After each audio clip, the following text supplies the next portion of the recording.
নেতালৈ স্বাগতম মই অভিলাষ আৰু লৈ আহিছো এটা গুৰুত্বপূৰ্ণ খবৰ জুবিন গাৰ্গক লৈ ৰাজনীতি কৰা সকলক লৈ মুখ্যমন্ত্ৰীয়ে কেতবোৰ মন্তব্য আগবঢ়াইছে জুবিন গাৰ্গক লৈ যিসকলে ৰাজনীতি কৰিছিল তেওঁলোকক অসমৰ ৰাইজে উচিত শিক্ষা দিলে ইয়াৰ উপৰি নিজ সমষ্টিলৈ বাংলাদেশী গায়কনা সকলো ৰাতিটোৰ ভিতৰতে জুবিন গাৰ্গৰ অনুৰাগী হৈ পৰিছিল ইয়াৰ উপৰি জুবিন গাৰ্গক লৈ যিসকলে ৰাজনীতি কৰিছিল তেওঁলোকক অসমৰ ৰাইজে প্ৰত্যুত্তৰ দিলে আৰু জুবিন গাৰ্গৰ নাম লৈ একাংশই বা বিৰোধীয়ে দুখন সমাজ গঢ়াৰ চেষ্টা কৰিছিল আৰু তেওঁলোকৰ মুখেৰে কিন্তু মায়াবিনী গীত নহয় দয়াবিনীহে ওলাই ৰৈ ৰৈ বিনালে নহয় ৰৈ ৰৈ কেতেকীহে ওলাই এই মন্তব্য মুখ্যমন্ত্ৰীৰ আৰু এনেকৈ জুবিন গাৰ্গক লৈ ৰাজনীতি কৰা সকলক লৈ কৈছে জুবিন গাৰ্গ ভাৰতৰ সম্পদ জুবিন গাৰ্গক লৈ ৰাজনীতি নকৰিব গতিকে এনেকৈ মুখ্যমন্ত্ৰীয়ে বিধানসভাৰ মজিয়াত বিৰোধীক থকা খৰকা কৰিছে সমালোচনাৰে আৰু এই সন্দৰ্ভত মুখ্যমন্ত্ৰীয়ে কি মন্তব্য আগবঢ়াইছে লৈ আহিছো সবিশেষ জনাই আছো টাইম 8 বিগ ব্ৰেকিং ডাঙৰ খবৰ বাংলাদেশী গায়ক যিসকলে অসমলৈ আনিছিল তেওঁলোক কিন্তু ৰাতিটোৰ ভিতৰতে জুবিন গাৰ্গৰ অনুৰাগী হৈ পৰিছিল জুবিন গাৰ্গক লৈ দুখন সমাজ গঢ়াৰ চেষ্টা চলাইছিল বিৰোধীয়ে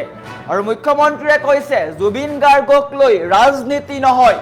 জুবিন গাৰ্গ ৰাজনীতিতকৈ ঊৰ্ধ্বত আৰু ইয়াৰ কাৰণে বিৰোধীক অসমৰ ৰাইজে উত্তৰ দিলে জুবিন গাৰ্গক লৈ ৰাজনীতি কৰা সকলক অসমৰ ৰাইজে উত্তৰ দিলে জুবিন গাৰ্গ সমগ্ৰ ৰাষ্ট্ৰৰ এক অনবদ্য সম্পদ জুবিন গাৰ্গ অসমৰ গৌৰৱ প্ৰতিগৰাকী অসমীয়াৰ বাবে জুবিন গাৰ্গ জাতীয় সম্পদ জুবিন গাৰ্গক লৈ জীৱনত কেতিয়াও সমালোচনা নকৰিব জুবিন গাৰ্গক যিসকলে সমালোচনা কৰিছিল তেওঁলোকেই কিন্তু ভূত বিচাৰিলে জুবিন গাৰ্গক লৈ ৰাজনীতি কৰা সকলে সমালোচনা কৰোতে মই জুবিন গাৰ্গৰ পক্ষত থিয় হৈছিলো নিৰ্বাচনৰ বৈতৰণি পাৰ হ'বলৈ জুবিনক লৈ দুখন সমাজ গঢ়িব বিচাৰিছিল বিৰোধীয়ে জীৱিত কালত জুবিনক তুলাধনা কৰা সকলে মৃত্যুৰ পিছত খেলিছিল জুবিন গাৰ্গৰ নামত ৰাজনীতি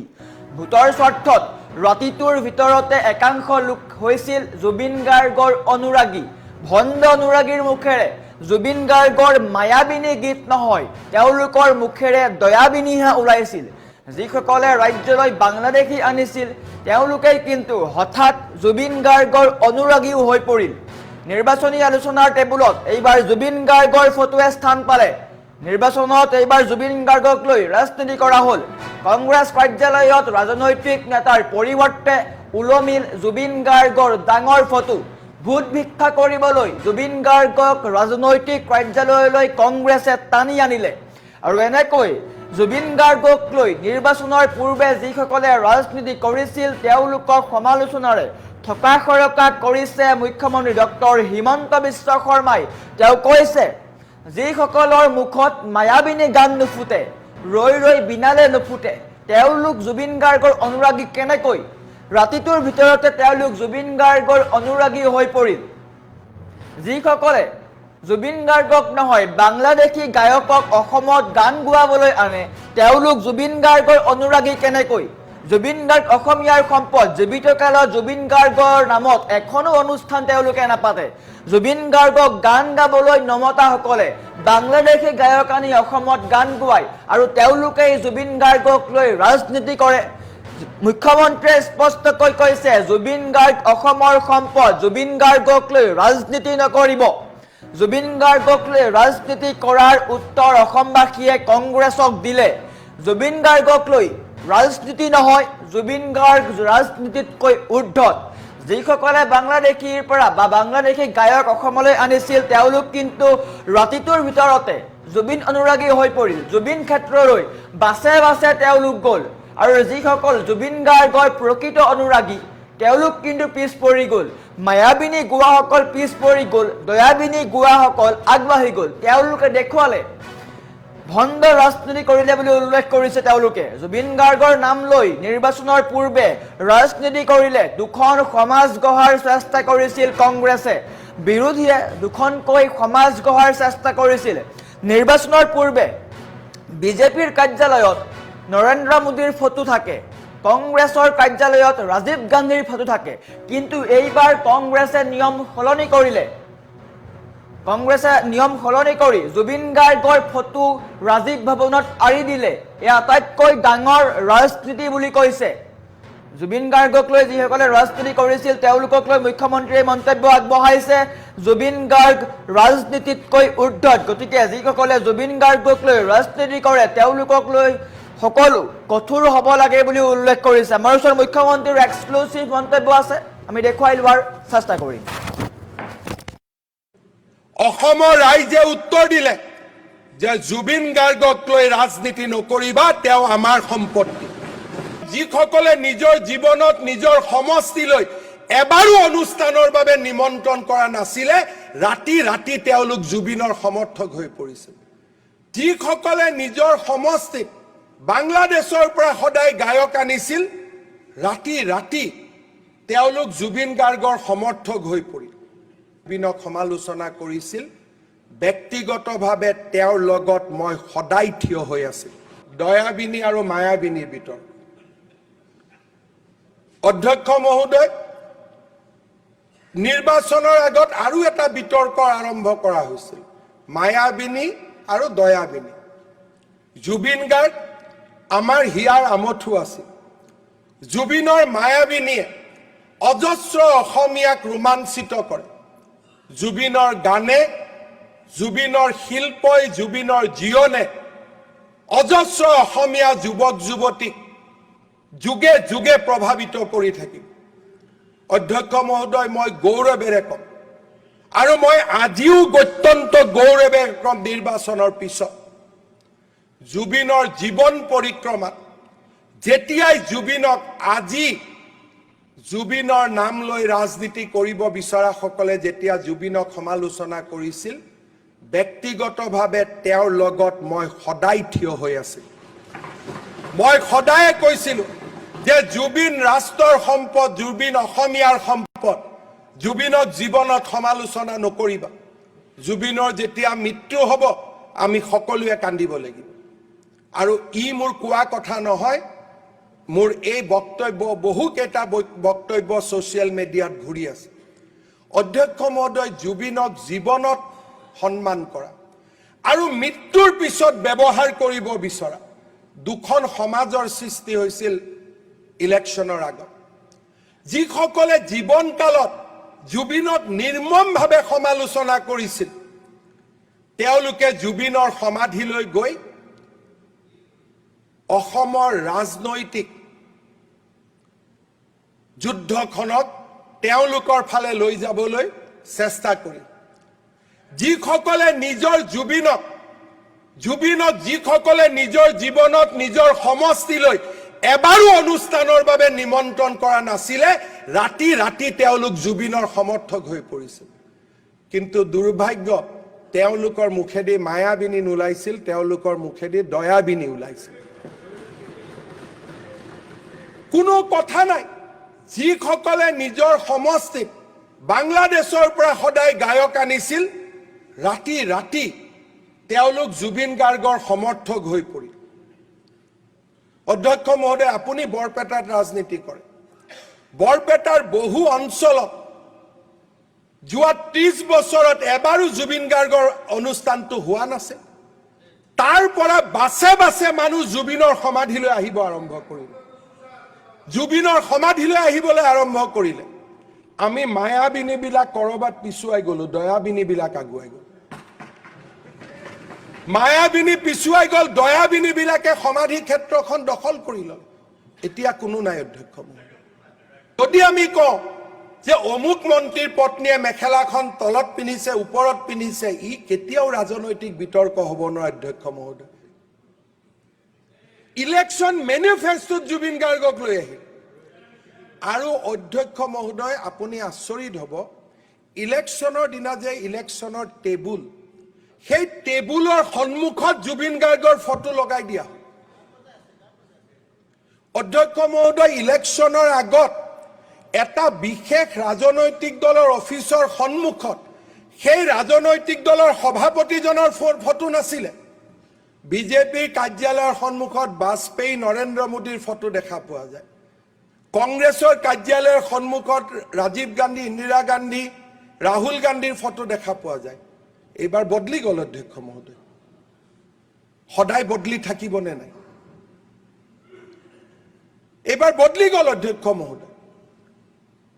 ৰাজনৈতিক দলৰ কাৰ্যালয়লৈ জুবিন গাৰ্গক লৈ অহা হ'ল। অসমৰ ৰাইজে উত্তৰ কি দিলে? অসমৰ ৰাইজে উত্তৰ দিলে যে জুবিন গাৰ্গক লৈ ৰাজনীতি নকৰিবা, তেওঁ আমাৰ সম্পত্তি।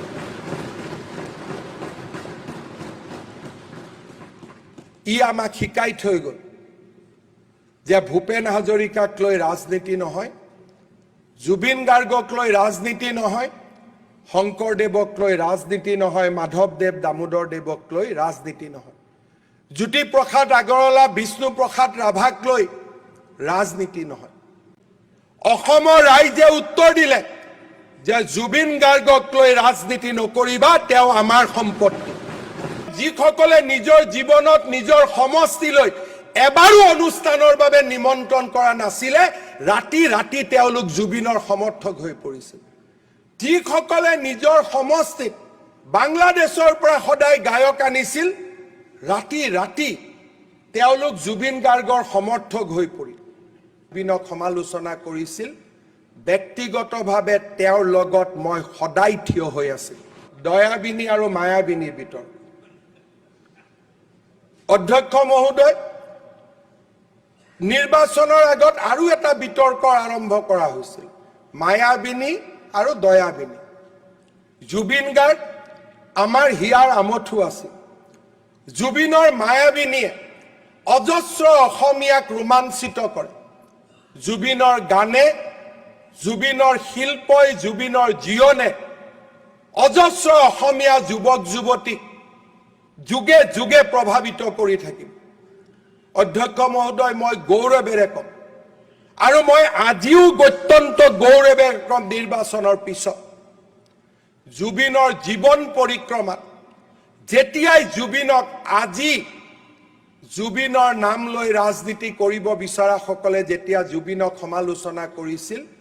ব্যক্তিগতভাৱে তেওঁৰ লগত মই সদায় থিয় হৈ আছিল। মই সদায় কৈছিলোঁ যে জুবিন ৰাষ্ট্ৰৰ সম্পদ, জুবিন অসমীয়াৰ সম্পদ, জুবিনক জীৱনত সমালোচনা নকৰিবা। জুবিনৰ যেতিয়া মৃত্যু হ'ব আমি সকলোৱে কান্দিব লাগিব। আৰু ই মোৰ কোৱা কথা নহয়, মোৰ এই বক্তব্য, বহুকেইটা বক্তব্য ছ'চিয়েল মিডিয়াত ঘূৰি আছে। অধ্যক্ষ মহোদয়, জুবিনক জীৱনত সন্মান কৰা আৰু মৃত্যুৰ পিছত ব্যৱহাৰ কৰিব বিচৰা দুখন সমাজৰ সৃষ্টি হৈছিল ইলেকশ্যনৰ আগত। যিসকলে জীৱনকালত জুবিনক নিৰ্মমভাৱে সমালোচনা কৰিছিল, তেওঁলোকে জুবিনৰ সমাধিলৈ গৈ অসমৰ ৰাজনৈতিক যুদ্ধখনক তেওঁলোকৰ ফালে লৈ যাবলৈ চেষ্টা কৰিল। যিসকলে নিজৰ জুবিনক যিসকলে নিজৰ জীৱনত নিজৰ সমষ্টিলৈ এবাৰো অনুষ্ঠানৰ বাবে নিমন্ত্ৰণ কৰা নাছিলে, ৰাতি ৰাতি তেওঁলোক জুবিনৰ সমৰ্থক হৈ পৰিছিল। কিন্তু দুৰ্ভাগ্য, তেওঁলোকৰ মুখেদি মায়াবিনী নোলাইছিল, তেওঁলোকৰ মুখেদি দয়াবিনী ওলাইছিল। কোনো কথা নাই, যিসকলে নিজৰ সমষ্টিত বাংলাদেশৰ পৰা সদায় গায়ক আনিছিল, ৰাতি ৰাতি তেওঁলোক জুবিন গাৰ্গৰ সমৰ্থক হৈ পৰিল। অধ্যক্ষ মহোদয়, আপুনি বৰপেটাত ৰাজনীতি কৰে। বৰপেটাৰ বহু অঞ্চলত যোৱা 30 বছৰত এবাৰো জুবিন গাৰ্গৰ অনুষ্ঠানটো হোৱা নাছিল। তাৰ পৰা বাছে বাছে মানুহ জুবিনৰ সমাধিলৈ আহিব আৰম্ভ কৰিলে, জুবিনৰ সমাধিলৈ আহিবলৈ আৰম্ভ কৰিলে। আমি মায়াবিনীবিলাক কৰবাত পিছুৱাই গ'লো, দয়াবিনীবিলাক আগুৱাই গ'ল। মায়াবিনী পিছুৱাই গ'ল, দয়াবিনীবিলাকে সমাধি ক্ষেত্ৰখন দখল কৰি ল'লে। এতিয়া কোনো নাই। অধ্যক্ষ মহোদয়, যদি আমি কওঁ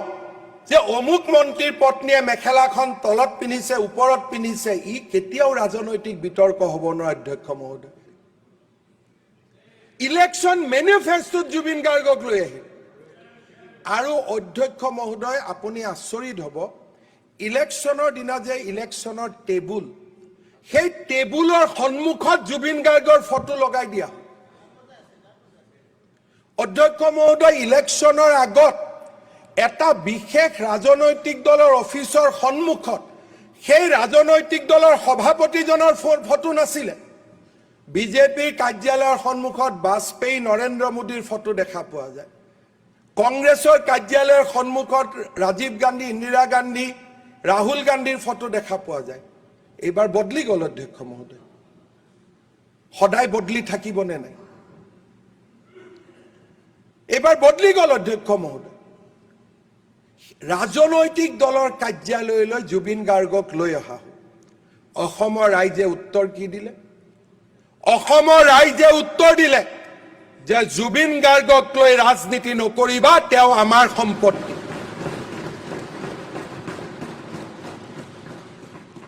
ই আমাক শিকাই থৈ গ'ল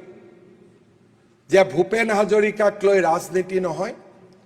জুবিন গাৰ্গক লৈ ৰাজনীতি নহয়, শংকৰদেৱক লৈ ৰাজনীতি নহয়, মাধৱদেৱ দামোদৰ দেৱক লৈ ৰাজনীতি নহয়,